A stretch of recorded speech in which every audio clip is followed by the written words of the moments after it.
Good evening and welcome. Tonight we will be continuing our read through of this book, History as It Happened, the Map by Map Guide. I'm sure you've seen the title. We will be looking at the maps of African history.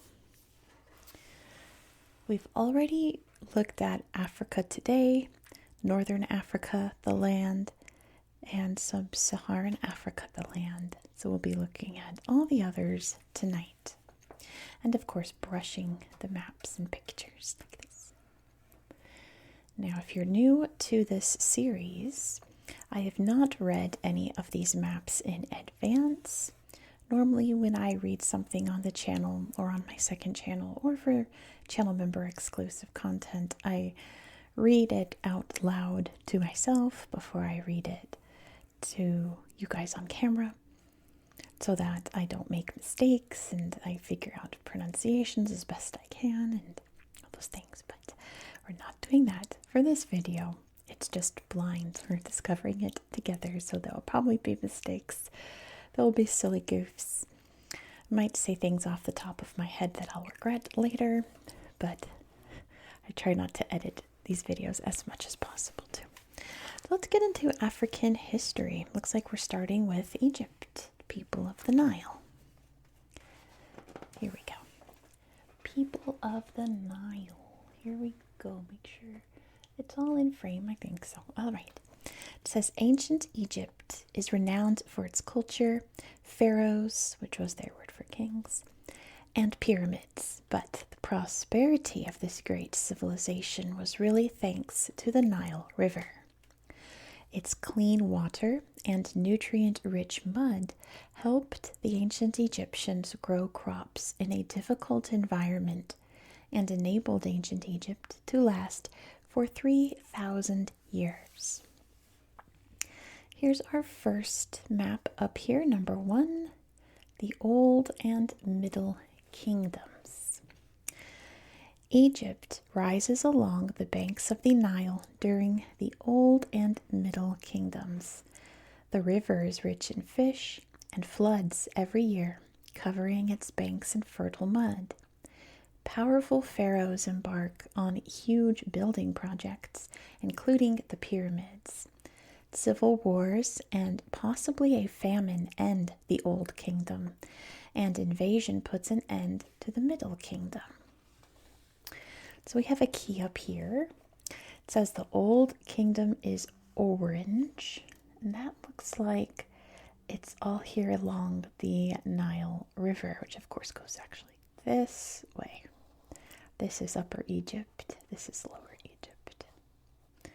And I guess it fans out to here as well. I think I cannot tell because look at the New Kingdom is almost the exact same color.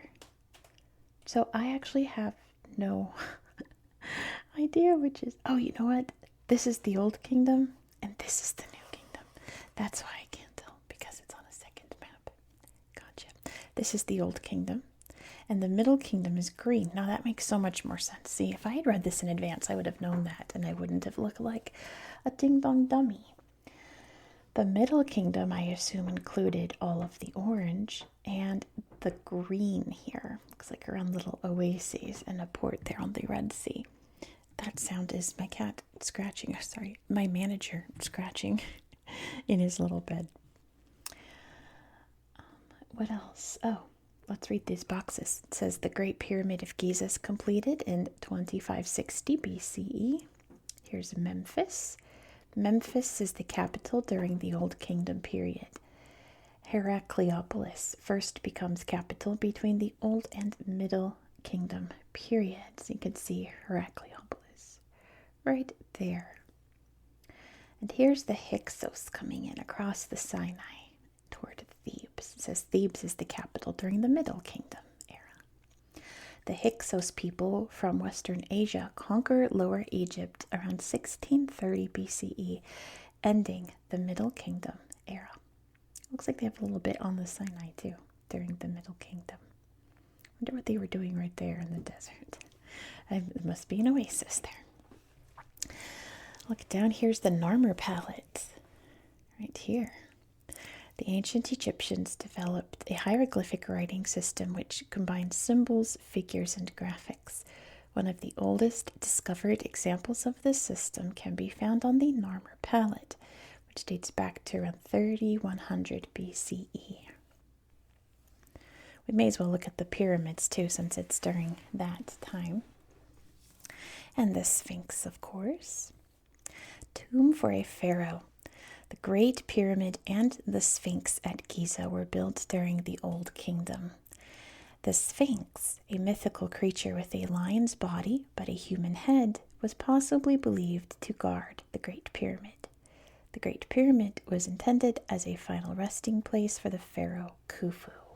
You can see the Great Pyramid right here, and the other pyramids around it, which I think are just as great.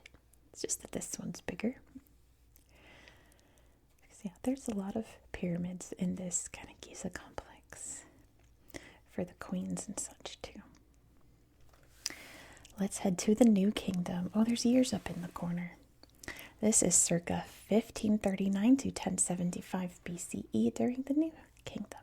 After the Hyksos are defeated in 1532 BCE, Egypt is united again under the powerful pharaoh Ahmose. Over the next 500 or so years, he and his successors claimed territory in the north and south, turning the kingdom into an empire. It grows wealthy from trade with its neighbors. So now we can see the extent of the New Kingdom, which includes pretty much the entire Levant, most of the Sinai, all of the Nile River Delta, and then I guess up the Nile. This lake is the Nile. Flows this way. Going up the Nile toward the, I guess, the first cataract. Or a cataract right there. Let's see. Pharaoh Ramses II declares Pi Ramses his new capital in the 1200s BCE. That's up there in the Delta near Memphis. Here you can see was the Battle of Kadesh. The Battle of Kadesh in 1275 BCE against the Hittites ends with the first recorded peace treaty. And it says the Egyptian Empire expands into Asia up here. And it says Egyptian forces take total control of Nubia around 1500 BCE. That's this area down here in Nubia. Do we talk about Nefertiti now? I suppose so. Let's talk about Nefertiti. Yeah, because Ramses II. Yeah. Nefertiti was a wife of the pharaoh Amenhotep IV in the 1300s BCE. This painted bust dates to around 1340 BCE and shows Nefertiti wearing a blue wig with a colorful ribbon tied around it. The sculpture is made of limestone covered with a cement-like material on which colors have been painted using natural pigments. There's beautiful Nefertiti. Very famous bust of her there. Let's head to the end of Empire. This is 1075 to 563 BCE. The reign of the Egyptian pharaohs ends around 1075 BCE, when the country is conquered from the south by the Kushites, who rule most of it for 400 years. The Assyrians invade in 673 BCE, ushering in a period of 300 years when Egypt is often ruled by foreigners, including Persians.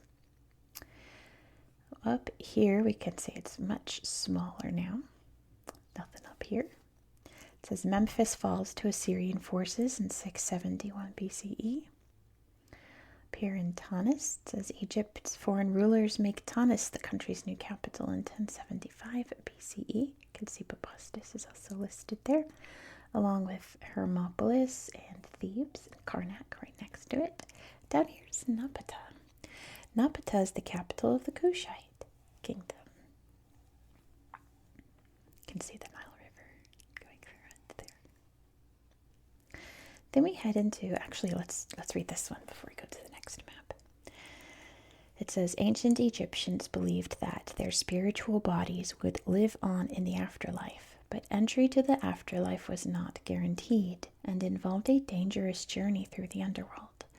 This painted wooden panel from about 680 BCE shows a woman called Tabakenkonsu being led to the afterlife by various gods. I guess that's her right here. Looks like Osiris, and I guess Mut, right, was the sky goddess. Looks like she's reaching over there. See all the hieroglyphs. All right, now let's head to Greek rule, but you can see this place expanded like wild, even up here.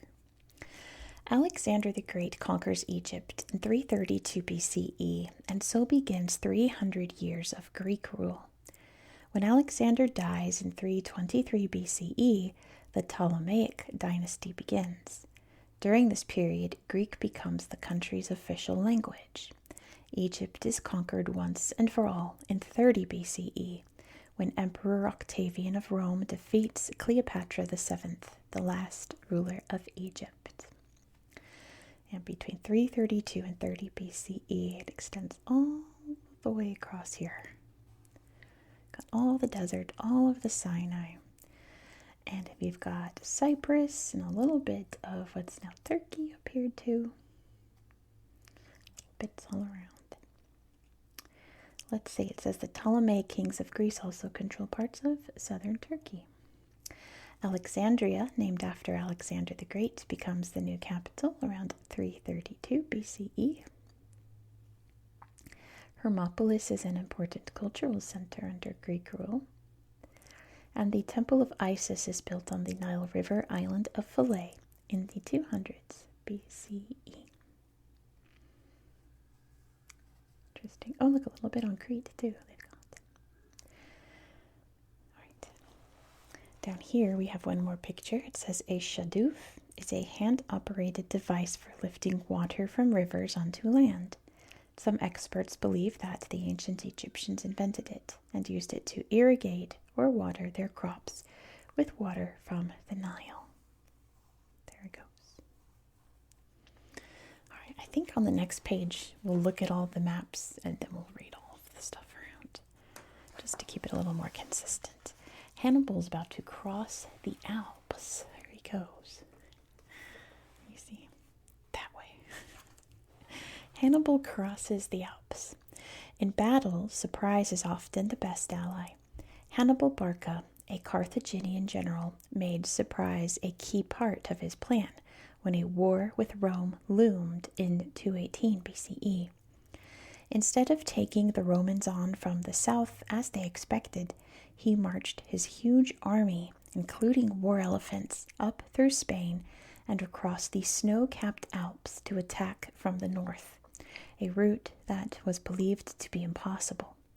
It led to some of the heaviest defeats Rome ever suffered. So yeah, let's look at the map and then we'll read all of the boxes around it. So looking at the key, Hannibal's land route is purple. So he's heading up. That's what you can see his elephants there. Heading up, kind of sticking to the coast, but that's kind of hard when you have all these mountains here and all these mountains here. You've got the Pyrenees and the Alps to contend with. Those mountains are no joke. Heading into Italy. So let's read these.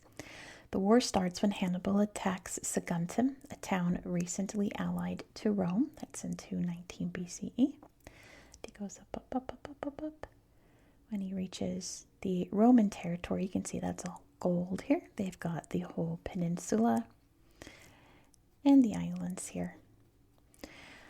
A Roman army meets Hannibal's forces at Trebia, but is defeated by Hannibal's superior tactics. That's in 218 BCE. Then heading into Lake Trasimene in 217 BCE, Hannibal's army destroys a Roman army at Lake Trasimene, killing at least 15,000 men. He passes by Roman heads to Cannae in 216 BCE. At Cannae, Hannibal's army surrounds and crushes the largest Roman force ever seen. Then he heads down here and sails back home to Carthage. You can see the Carthaginian Empire is in purple. All of northern Africa here and southern Spain. And it looks like they have the Balearic Islands too. There's an airplane coming, so 1 second. All right, I think we're good. So on the sea route home, it says, after 16 years in Italy, Hannibal's army is recalled to defend Carthage from Rome. And then here's Zama in 202 BCE. Hannibal's finally defeated in Zama, which ends the war. Let's start over here. Let's see what it says. Look, he's got lions on his knees. That's a look, isn't it? Bring that back into fashion. That's wild. Hannibal's army. Hannibal's journey is best remembered for the 37 war elephants that made it all the way from southern Spain across the Alps and into Italy. But his army is so much more. Some estimates say that he has about 50,000 soldiers and nearly 10,000 horsemen as he marched up through Spain. A huge part of his success was his ability to transform skilled fighters from different places, from North African soldiers, horsemen, and mercenaries, to tribespeople from Spain and the Mediterranean, into a united army with a common goal. Now you can see people from all different parts of, I guess, Europe and Africa. I was about to say the world. Europe and Africa, from various walks of life, joining Hannibal up there. And then let's see, a victory lost. As surprising as his route or use of war elephants is the fact that Hannibal didn't conquer the city of Rome. Victories in Trebia, Lake Trasimene, and Cannae left the way open to attack the city, but Hannibal never takes it. Instead, he wins and loses smaller conflicts in southern Italy before a final defeat in Zama near Carthage in 202 BCE. And then there's a quote attributed to him down here that says, "I shall either find a way or make one." That's the spirit, I suppose. He certainly did, didn't he? Next we have the travels of Ibn Battuta. This will be good. The extraordinary 14th century Moroccan scholar and traveler Abu Abdullah Muhammad ibn Battuta spent 29 years venturing through the territories of more than 40 modern countries. He covered around 75,000 miles, which is 120,000 kilometers, during 3 major expeditions to visit the Islamic world in Asia, Africa, and Europe. So box number 1 here says, to Mecca. In 1325, a 21-year-old Ibn Battuta begins his first journey from Morocco to the holy city of Mecca in modern-day Saudi Arabia. He reaches Egypt in 1326. Okay, I was thinking BCE again. Like, no, we're modern day. 1326. From where he travels to Mecca. His last leg takes him up to Iran and Iraq before he returns to Mecca in 1327. He stays there for 3 years. Let's see, where's the key? So we know what all these colored arrows mean. Oh, I guess it's just, this is green. The green box is the green arrows. So it looks like he starts in Fez. Yep, Battuta leaves Morocco in 1325 to travel overland across North Africa, sometimes on a camel and using the stars to guide him. Looks like he heads from Fez over following the Mediterranean, heading through Egypt. Looks like he hits Jerusalem and then heads south to Mecca. I guess for funsies, he heads up to Baghdad. I mean, while you're in the neighborhood, I guess. The young Battuta visits Baghdad on his first travels in 1326 and again on his return to Morocco from China in about 1348. Yep, he hits up Baghdad, checks out Tabriz, checks out Antioch, checks out Acre, and heads back down to Mecca, where I guess part 2 is going to begin. Let's see Let's see, Africa and Asia. Batuta's second trip from 1328 takes him down the east coast of Africa and back up to the Arabian Peninsula. He returns to Mecca in 1332, then heads north to Constantinople and into Central Asia. Batuta reaches India in 1333. There's a little picture here, a little miniature, it looks like. It says Ibn Battuta met many Muslim scholars, including some from a group called the Sufis. It's a really pretty picture. So many colors. Anyway, let's see his journey into Africa and Asia. So starting in Mecca, looks like he hits up Cairo. This is confusing. Let's look at all. Is it this one next or this one next? Goodness. I don't know which way to go. Let me see. Like. This goes in a circle. When was this? Okay, let me see the box again. So his first trip takes him down the east coast of Africa. So this is the first trip. Okay. So he's heading this way, not this way. Heads back to Mecca, then goes north to Constantinople. Okay. So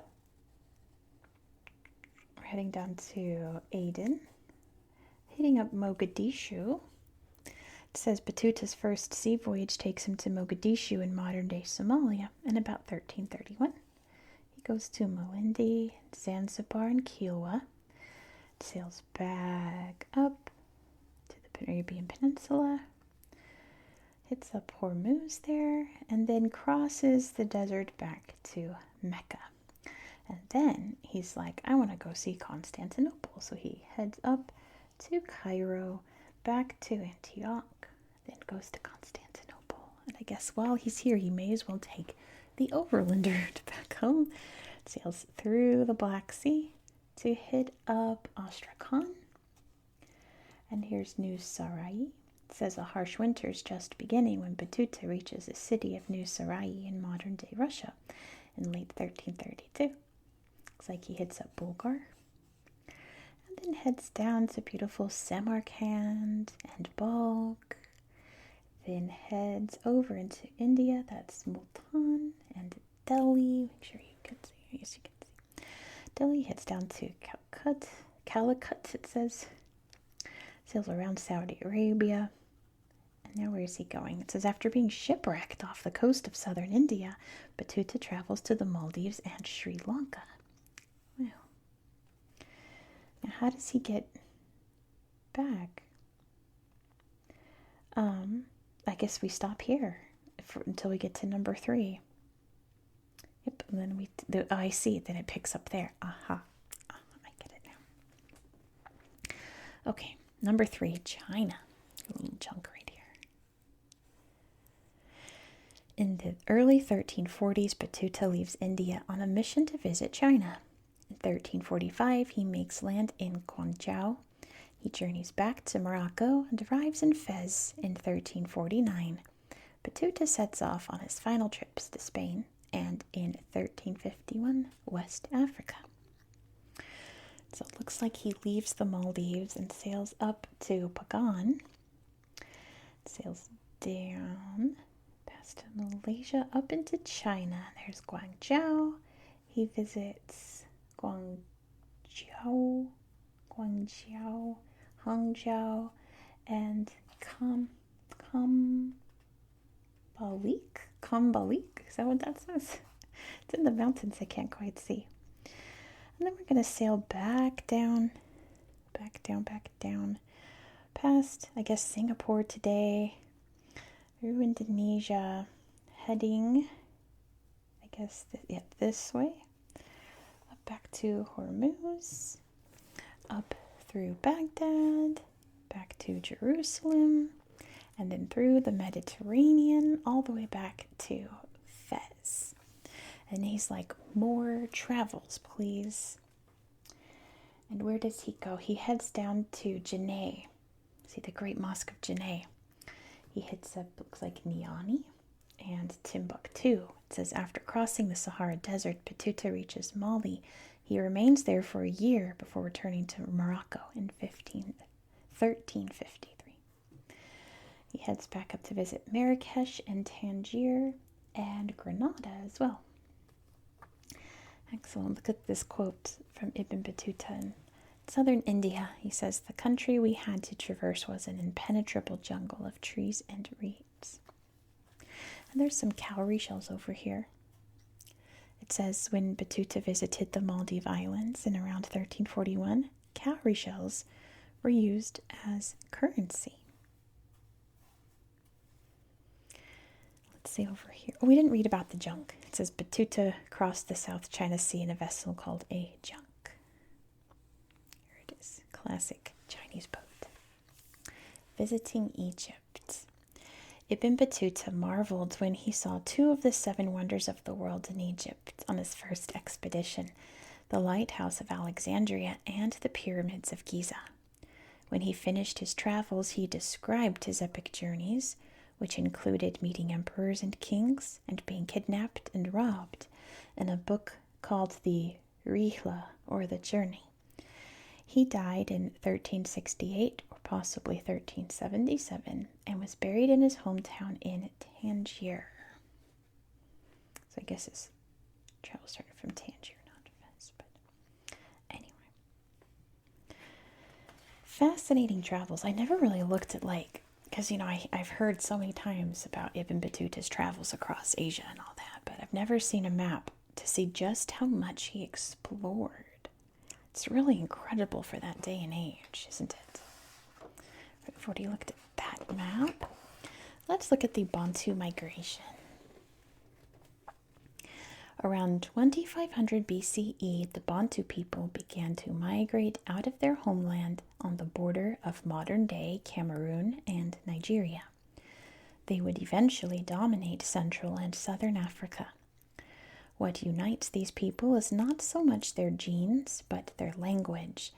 There are more than 500 Bantu languages today, spoken by more than 350 million people across Africa. Starting with Bantu beginnings here.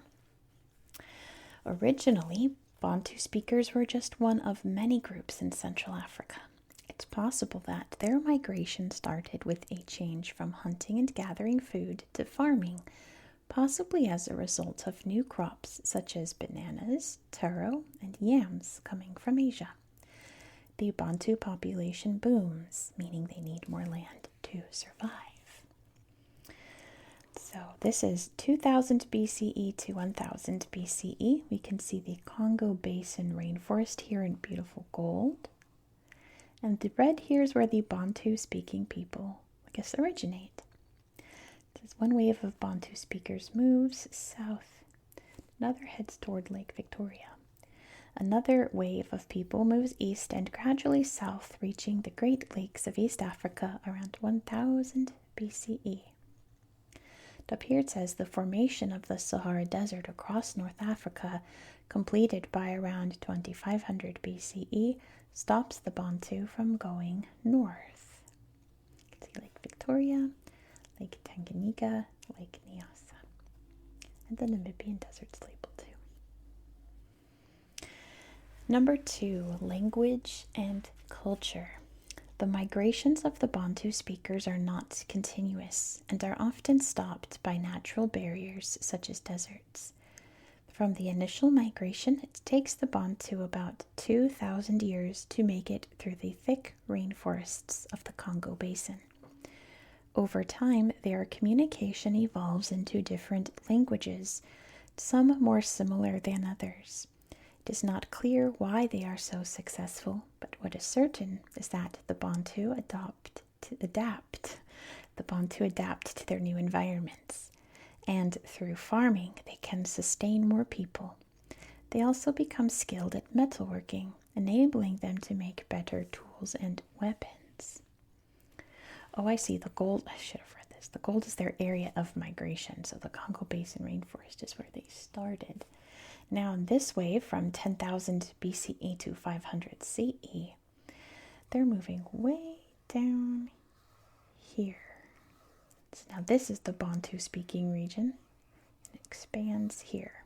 We go this way and this way. As many Bantu speaking people stay behind and live by farming sorghum, peanuts, and millet. From 1 to 500 CE, the Eastern Bantu swing westward.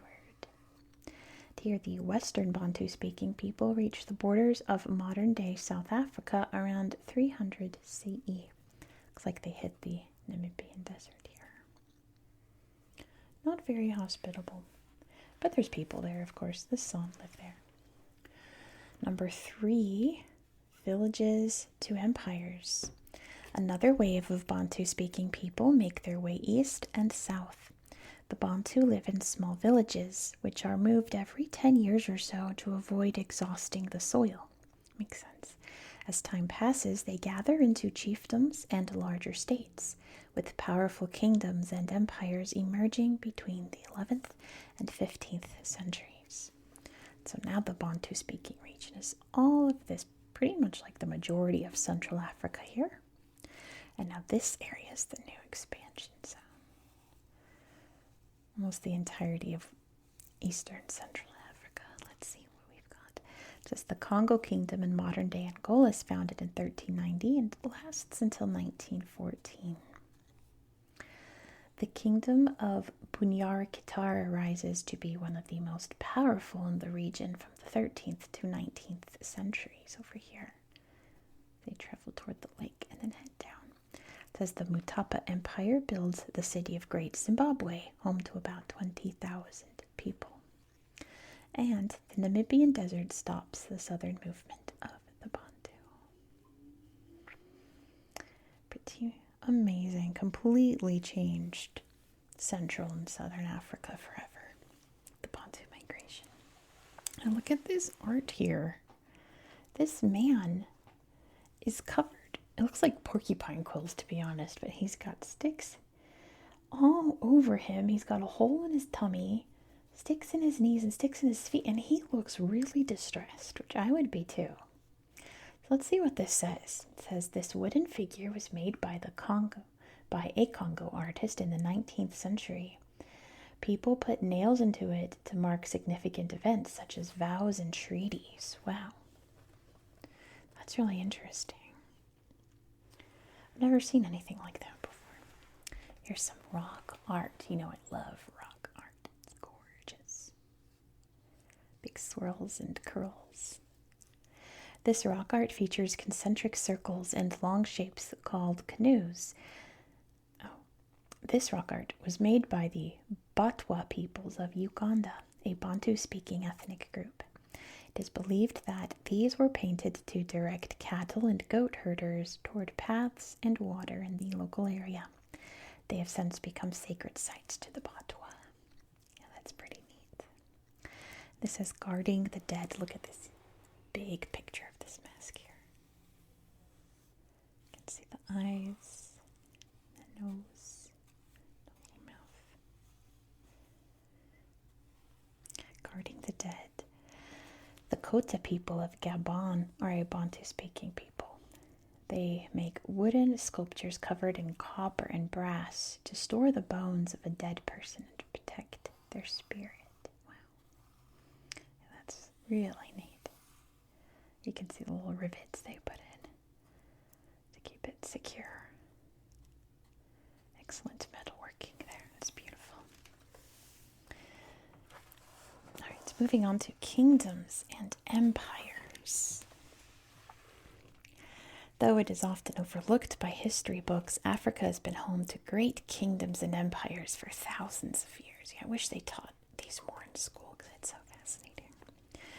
From empires that grew rich, trading in natural resources, to kingdoms that built wonders or produced amazing art, here are just a few examples. Where do we start? I guess we'll just go around this way. We'll start at the Mali Empire, even though that's not in the timeline. This one would be first with the timeline, but nevertheless. The Mali Empire, which you can see here in purple.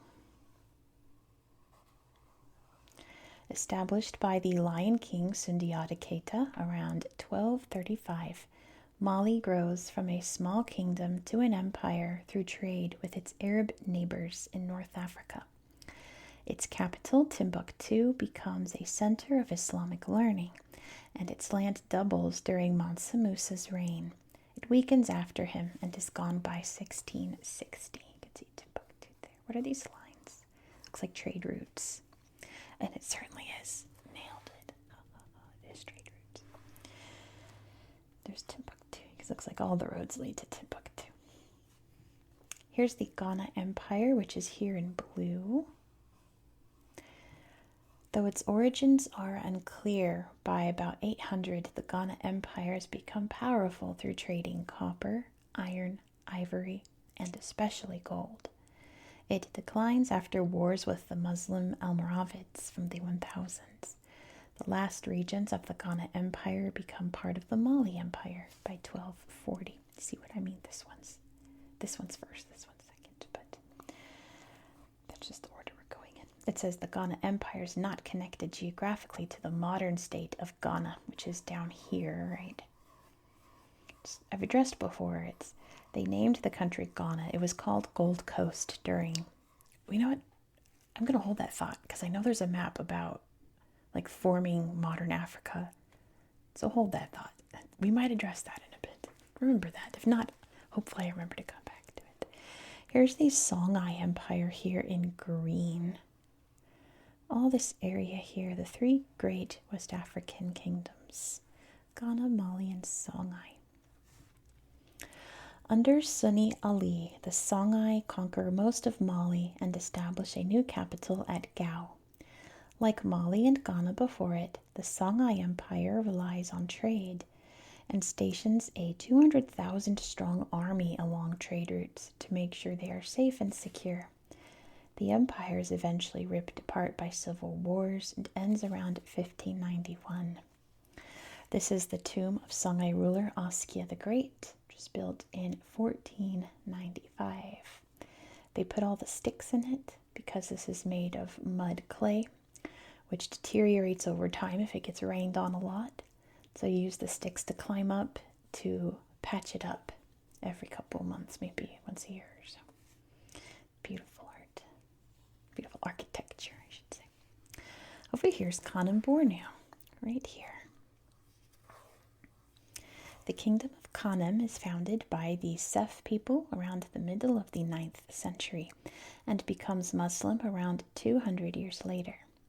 In the late 1300s, war forces the Sef to abandon Kanem, with the capital moving to the nearby area of Bornu and staying there even after Kanem's retaken in the early 1500s.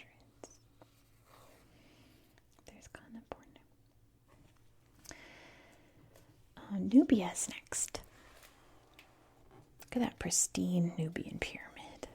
Not a lot of them are in this good shape. Kingdoms had risen and fallen in Nubia since the time of the ancient Egyptians.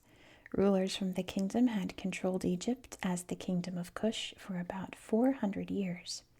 Byzantine preachers convert the area to Christianity in the 500s, but it is eventually overrun and turned to Islam by armies from Egypt in the 1500s. It says Nubian pyramids are smaller and steeper than Egyptian ones, but there are twice as many. Yeah, fun trivia is which country has the most pyramids? It's Sudan, because of these guys here. You can see one back here had its top ripped off because one Italian archaeologist traveled here and came back with a bunch of treasure he raided from the tombs. And he told people that all the treasure was stored at the top, even though that was a lie. So people came and knocked off the tops of the pyramids to find treasure. So most of them have their tops knocked off. Isn't that so sad?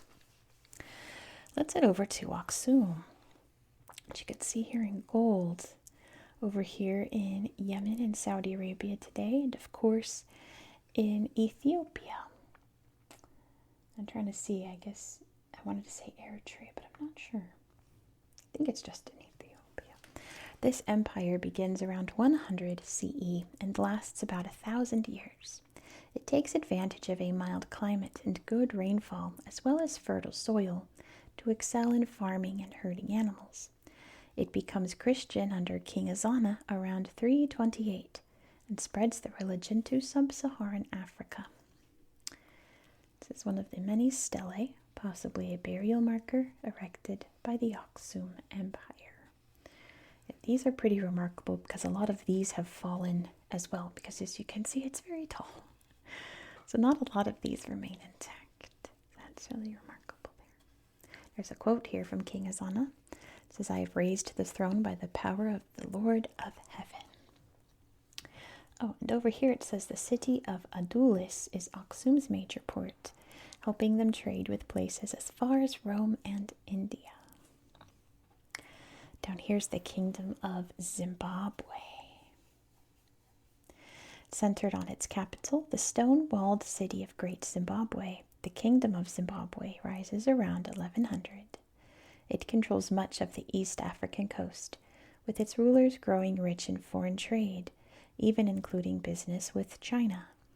Around 20,000 people may have lived in Great Zimbabwe, with even more in the wider kingdom. By 1450, the kingdom had fallen and the city was abandoned. You can see a Zimbabwe bird here. Looks like he's lost his little head. It's a Zimbabwe bird. A bird symbol found at Great Zimbabwe has since become a national emblem. It's on their flag in Zimbabwe. And of course, once Rhodesia became independent, southern Rhodesia, they chose the name Zimbabwe after the kingdom that once existed there. Then we move on to the Kingdom of Congo, which we talked about briefly about the Bantu migrations. It's the Kingdom of Congo. So I always imagined it was much larger, like this size, but anyway, it says it's this big. The Kingdom of Congo forms around 1390. When Portuguese ships visit in 1483, they find a powerful state. Congo trades with the Europeans, including an enslaved people, and converts to Christianity. Wars both inside and outside the kingdom and its autonomy around the late 1800s. After this, it becomes a Portuguese colony. That's why they speak Portuguese in Angola. And over here's the Kingdom of Benin, which is not located in Benin. It's in Nigeria today. You can see the Niger River Delta there. Eweka, the first Aba, or king of Benin, reigns from 1200 to 1235. Under Oba Ewuare the Great, the kingdom reaches its height, with huge defensive walls around its capital and a reputation for excellence in crafts, particularly ivory and bronze working. The Kingdom of Benin uses rivers and its position on the coast to help it trade with other kingdoms. Over here in Kenya, it says a string of independent city-states spring up on the Swahili coast during the 900s. Here it says trade routes knit Africa's regions together and connect the continent to Europe and Asia. All the various routes. I'd be here forever if I traced all of them. Did we get everybody? I think so. I think I got all the boxes, hopefully. Moving on to Mansa Musa. Mansa Musa, one of the most interesting people in history, in my opinion. In 1324, Musa I, the Mansa, or king of Mali, set off on a pilgrimage to Mecca. Though it was religious in nature, Mansa Musa's journey introduced foreign rulers to Mali's majesty and wealth. On his way, he gained allies, gave away tons of gold, and convinced foreign scholars, architects, and craftspeople to come back with him to develop Mali. Let's look at the map here of his trip to Mecca. All the gold, I assume that's the Mali Empire here. Where's the key? Here it is. Yeah, Kingdom of Mali. And these are all the trade routes here, making Mali rich, rich, rich. As the pilgrims set off from Niani, Mali, in 1324, we're heading up to Walato. Looks like they're traveling by camel there. Up to Tagaza, to the Tuat Oasis, across the desert. It says, in Egypt, Musa camps next to the pyramids before meeting the Sultan of Egypt. He gives so much gold away that its value drops for a decade. Then he heads down to Mecca. Musa completes his pilgrimage around the end of 1324. Doesn't show his trip back, but it says on the way back from Mecca, Musa visits the cities of Gao and Timbuktu, both of which he has recently acquired. There's Gao and Timbuktu. I want a Mansa Musa movie so bad. My dream is to have like a musical by like Childish Gambino as Mansa Musa. That's my dream. I can see that. It would be so good. Anyway, a religious man, like a rap opera more than a musical. You know what I mean? That's like one of my dream movies. It'll never get made, but that's my dream. A religious man. Musa made Islam the official religion of Mali, and his pilgrimage, known as the Hajj, to the holy city of Mecca, is seen as a spiritual duty for all followers of the religion able to do it. It is said that Musa built a mosque every Friday while on the Hajj. When he returned to Mali, he began revitalizing his cities by constructing educational and cultural buildings and mosques, often with craftspeople and architects he had met on his travels. This depiction of Mansa Musa appears in a map made in Spain in 1375 and shows the king wearing a gold crown and holding a piece of gold. Such were his riches that he may have been the wealthiest human ever. I think that's debatable. I think there's been a couple of wealthiest people ever, but Mansa Musa's definitely in the conversation. There's a possibility that he was the wealthiest person who has ever lived. Musa's route. Relatively little is known about Mansa Musa's time in Mecca, but his journeys to and from the city have become legendary. We do know Musa mainly traveled along the trade routes that he had used to make Mali such a rich kingdom, and that it took Musa almost 2 years to complete the more than 4,000 miles, or 6,300 kilometers of the pilgrimage to Mecca. A traveling city. Look at this stream of people all heading toward Mecca. Mansa Musa's party is so large that it is more like a traveling city. More than 60,000 men and 80 camels, each one carrying 300 pounds or 136 kilograms of gold, along with food, water, and other necessities, travel with the king. Musa gradually gives away all of the gold to pay his way, forge alliances, and show that he comes in peace. A pretty amazing character there, Mansa Musa. The scramble for Africa. Let's see Africa get all carved up. Though European powers had exploited African people and resources for centuries, they controlled only a very small part of the land, mostly small outposts dotted along the coast. Things changed dramatically from the 1880s onward, when the Europeans raced each other to claim vast tracts of land from the continent to the south, a period now known as the Scramble for Africa. So here's before the scramble, what Africa looked like before 1884. In 1880, European powers control less than 10% of Africa, but spurred on by the promise of resources such as gold and diamonds in the interior, they start competing for African territory. They discuss the future of Africa at the Berlin Conference of 1884 to 1885, but no African leaders are invited. The conference sets out the rules for colonization, how to settle disputes, and how the land is to be divided, giving Europeans a green light for colonization to begin. So let's look at the key first here. The French are blue, so they've got most of Algeria here, and most of Senegal. Well, Senegal's really down here too, but most of Senegal, most of Algeria, a little bit of the Congo area, a little bit of the Guinea coast there, think that's it. They probably should have done Madagascar. Did France have Madagascar by then? Maybe not. The Ottomans have all of this green here. Oh, I should have read this. Hold that thought. Senegal. France's colony in Senegal grows from a trade port established there in 1659.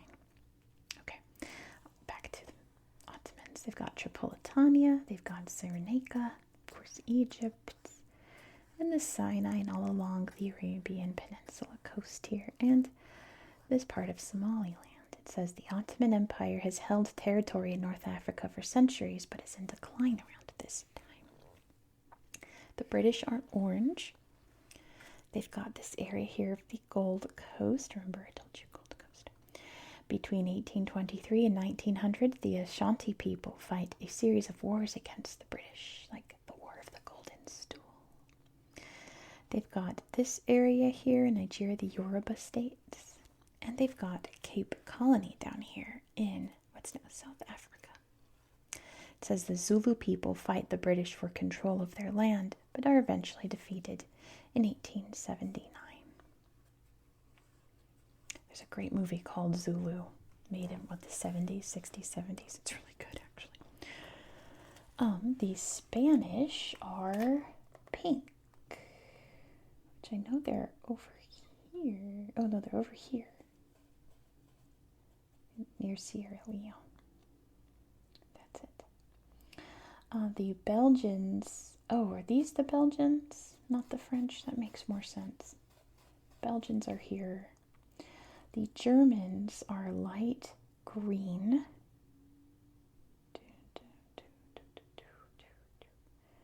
I don't see the Germans. Okay. Moving on. Italians are teal. And the Portuguese are... Okay, we got the Portuguese. The Portuguese are here. It says Portugal's first colony, Angola, was set up in 1575, which I already kind of talked about. There's Swaziland down here. I think that's Belgian colored. I think. I guess that makes sense, speaking Dutch in that area. What does this say? It says there are many states led by Africans across the continent, often with long histories of their own. So true. We can see Zanzibar's down here. There's Buganda. And all of these others. The Sokoto Caliphate's there. Dahomey. Ashanti we mentioned. Tugalore. There's Morocco. So on and so forth. Kana Bornu, Bagimi, Abyssinia. I still don't see no Germans or Italians. Because I know what the Italians are around here, or they will be soon, and the Germans are down here. But I think we're going to look at that over here. So let's see what happens. Carved up. In just a few decades, Africa is almost completely divided among the European powers.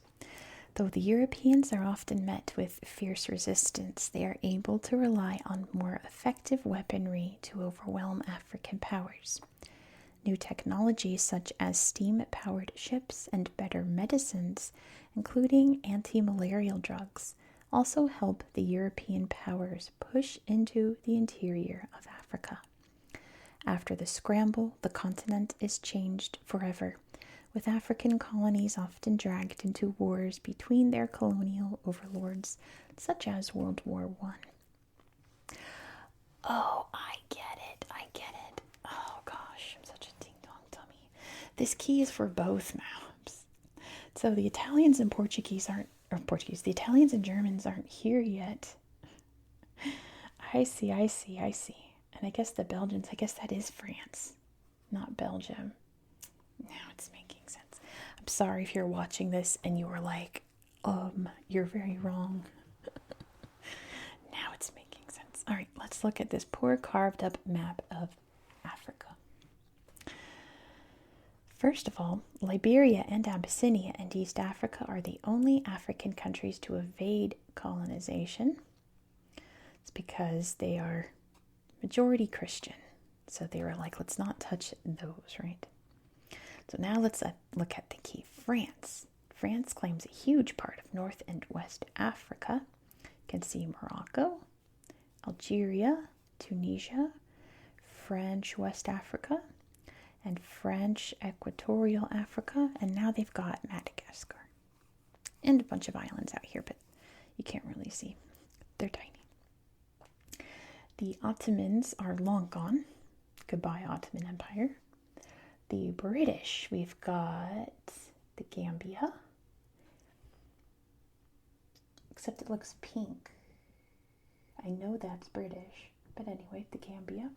Sierra Leone, the Gold Coast, Nigeria, Egypt. There's a thing here. It says European powers often drew straight borders between countries that ignored ethnic and cultural divisions. That's so true. Anglo-Egyptian Sudan, administered by Egypt and the British. British Somaliland, British East Africa, Uganda. Then we've got Northern Rhodesia, Nyasaland, Southern Rhodesia, Bechuanaland, South Africa, Basutoland, and Swaziland. Then there's the Spanish, who have Spanish Morocco, still have some of Spanish Morocco. Rio de Oro, which has created all kinds of political problems today. Most of this has. And Rio Muni, where they still speak Spanish today.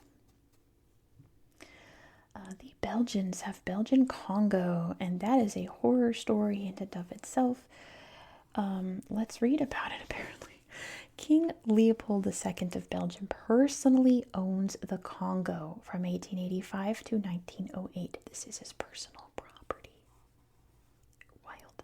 His rule is responsible for millions of deaths and the stripping of natural resources such as ivory and rubber.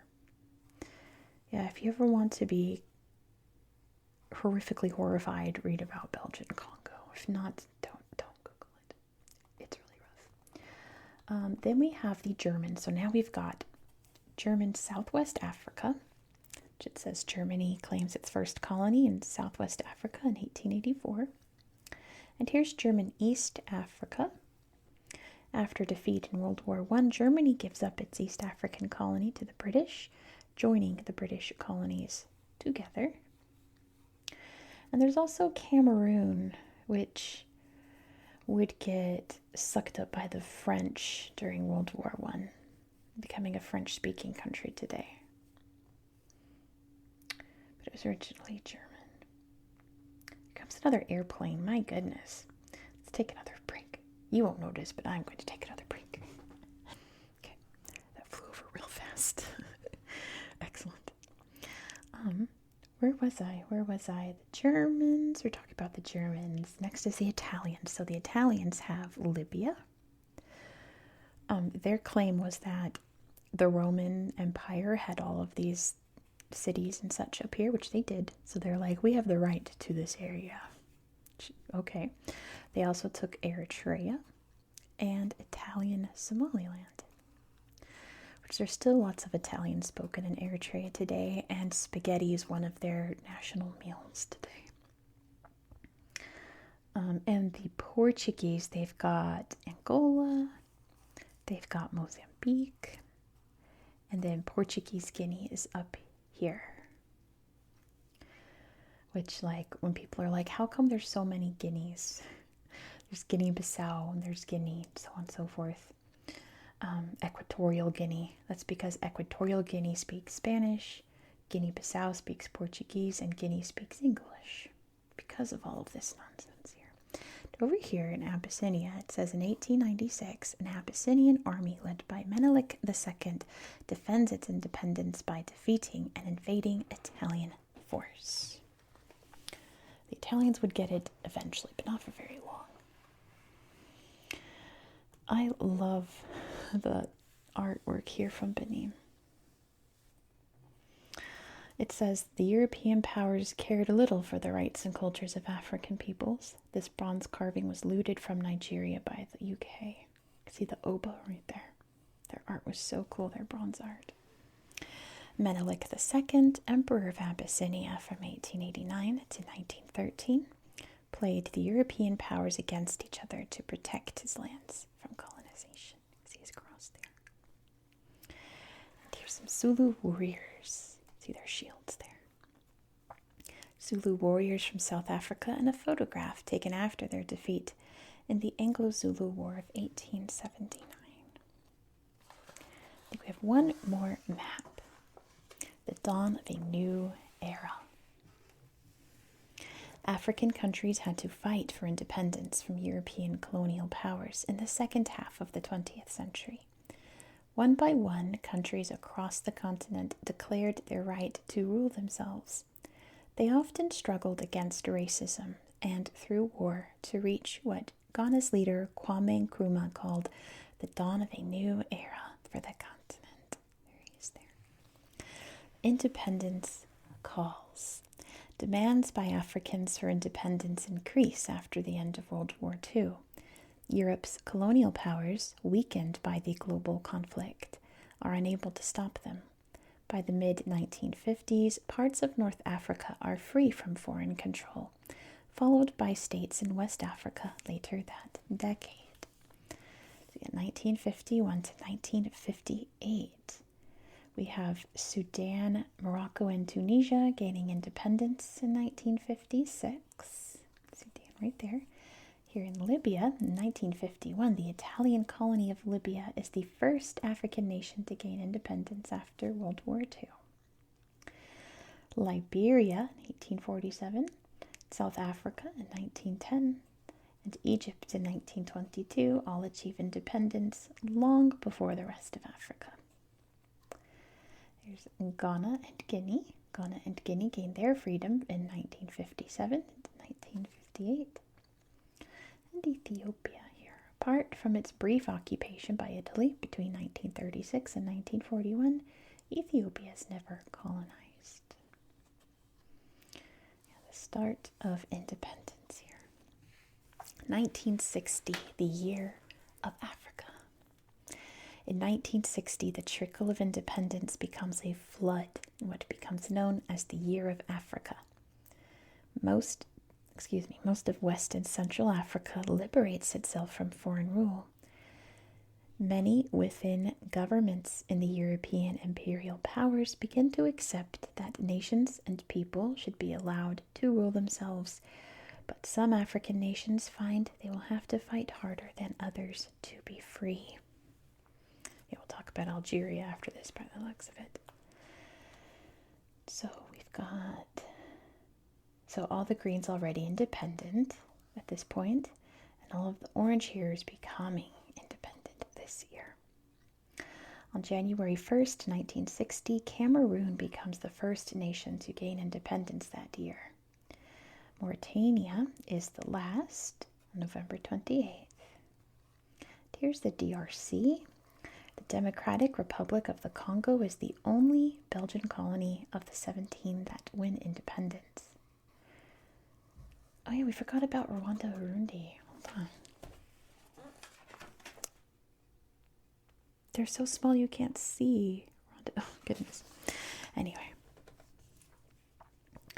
1960. Of the rest, Somalia and Nigeria are British. The other 14 are French. Madagascar. We've got Mauritania, Senegal, Mali, Burkina Faso, Cote d'Ivoire, Togo, Benin, Nigeria, Niger, Chad, Cameroon, CAR, Gabon, the ROC, and the DRC, Somalia, Madagascar. Fighting for freedom, 1961-1969. As decolonization continues, the imperial powers prove reluctant to lose some of their colonies. These include colonies with large European minorities that do not want independence, as in northern and southern Rhodesia, or where anti-imperial movements are particularly violent, for example in Algeria and Kenya. So yeah, all the green again is independent, and all of the orange is newly independent during these 8 years. So here's Algeria. Algeria's War of Independence from France begins in 1954 and ends 8 years later after much bloodshed. Sierra Leone becomes independent. Equatorial Guinea becomes independent. All of these countries here. So Kenya becomes independent in 1963. There's a big movement there as well. Before independence in 1964, Zambia is called Northern Rhodesia. There's Botswana, Swaziland, Lesotho, and Mauritius. And then 1973 to 2018, the final independence struggles. By the early 1970s, the decolonization of Africa is almost complete. This gives rise to a new issue where peoples and groups within African nations want to break away and form their own states. The result is often violence and civil war that, in Eritrea, for example, leaves millions dead and displaced. And we could talk about Nigeria and DRC. Looks like we're going to talk about, we're not going to talk about Angola. Angola was a big one. Obviously here in Sudan, but we're going to talk about that. Let's start with Eritrea, though, and Djibouti, you can see right there. Eritrea wins its independence from Ethiopia in 1993. 5 years later, the two countries begin a war that lasts until 2018. I don't think it's officially on now, but it's tense. There are Eritrean fighters helping fighters in northern Ethiopia. It's tense. Guinea-Bissau, Angola, Mozambique. After the Carnation Revolution, the Portuguese countries get independence. Namibia is down here, a German colony until 1920. Namibia falls under South African control after World War I. It becomes independent in 1990. And Southern Rhodesia, here's Zimbabwe. Southern Rhodesia decolonizes in 1980 when it becomes Zimbabwe. Looks like Seychelles too.